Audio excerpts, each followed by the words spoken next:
For cow face pose, we'll start seated.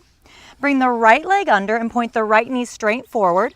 Cross the left leg over. Now, the soles of the feet will not be touching the ground in this pose. Pull the top foot as far over to the other side as you can, eventually maybe getting the knees to stack. I've been doing this pose for years and my knees still aren't stacking.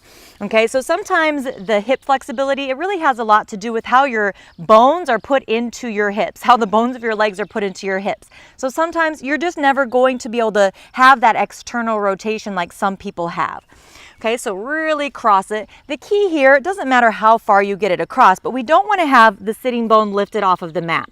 So if your sitting bone keeps lifting up, please prop yourself up on something so that both sitting bones can be rooted. A good prep pose for this, if this is not happening, is to just come back to Sukhasana and come into a forward fold here. As that gets easier, then you can practice cow face pose. Okay, so we're crossing the top leg over, both sitting bones are rooted.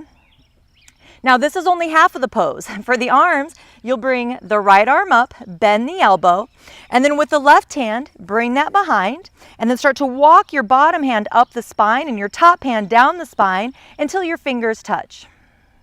Now this might take a long time or might never happen for the hands to touch, and that's okay. You can always use a strap or a shirt, whatever you might have, in order to get that bind.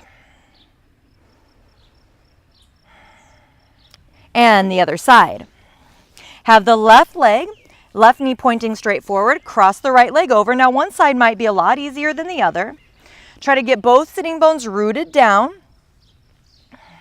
Inhale, left arm up, bend the elbow. Exhale, other hand behind. Walk the bottom hand up the spine, top hand down the spine. Maybe the fingertips touch, maybe not, that's okay. Breathe here. Lifting the chest, trying not to round the back. Pelvis is neutral here. Or eventually pelvis can actually tip forward if you need more of a stretch in the hips.